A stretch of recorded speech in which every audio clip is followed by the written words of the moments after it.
And joining me now is Tom Mulcair, CTV News political commentator and former NDP leader. Good to see you, Tom. A lot of developments. Good to be with you.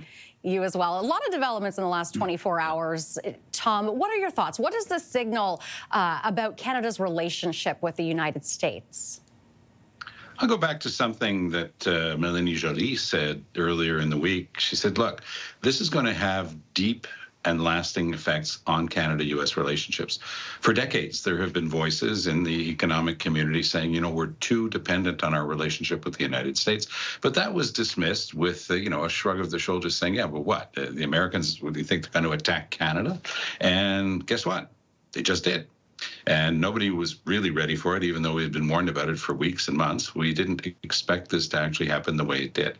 So we're going to have to deal with the reality of what's on the table. Donald Trump plays this sort of game, has all his life. He's unreliable. He's not a good partner. And he's putting in place something that will hurt American consumers. Now, why do Canadians care about that? Well, it'll have a determining effect on how this thing rolls out. You see, Renee, this is what he's done. He's imposed taxes, for example, on petroleum products that will hurt the average American consumer at the gas tank. But it's a regressive tax. It's in effect, this tariff is a sales tax because it'll bring up 20 or 30 bucks US for the tank of gas that the average American pays. But that average American might be earning 30 or 40,000 US a year.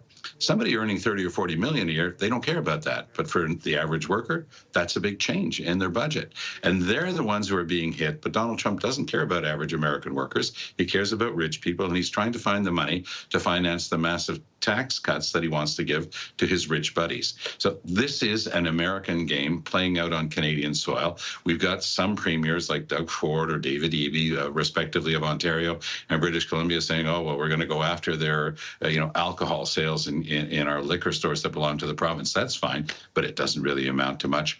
Even Trudeau's reaction is very tepid.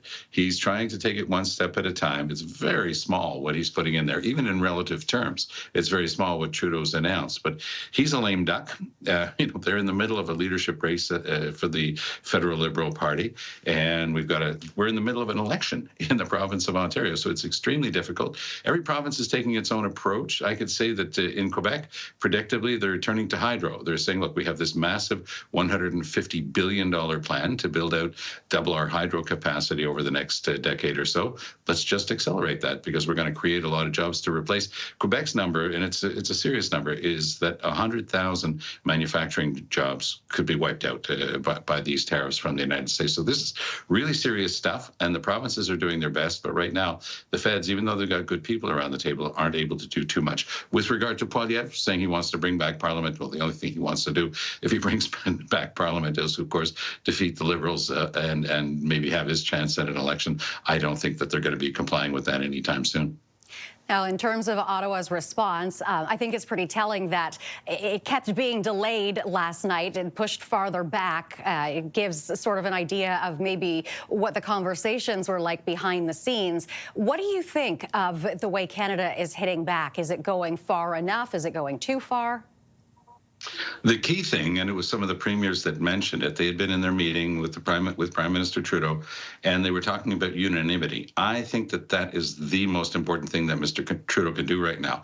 One of the easier plays for Canada would have been to top off the 10% tariff on energy exports, bring that up to 25%, and keep the 15% to help pay the type of thing that needs to be paid now that we're going to be taking such a strong hit to our economy. But Trudeau, I think, wisely avoided that temptation, because it would have been easy, but it would have also kept Alberta completely out of the play. Alberta has to be on side.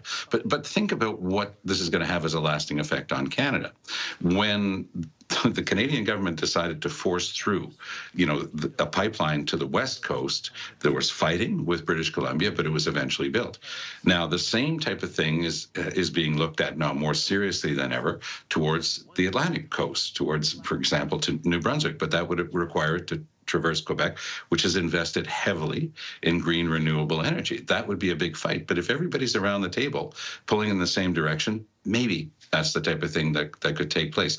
There are other considerations involved there, but if Alberta's resources remain largely landlocked, despite the new pipeline to the Pacific, then there's going to continue to be a problem. That's why all the provinces and the feds have to be of one mind in coming to grips with the reality of an American president full of bluster and the type of thing that we've been used to, but who has actually done the unthinkable, intentionally set out to harm his most important trading partner for well over a century. It's an unbelievable situation, but it's the one we have to deal with, and we have to deal with it with clear eyes.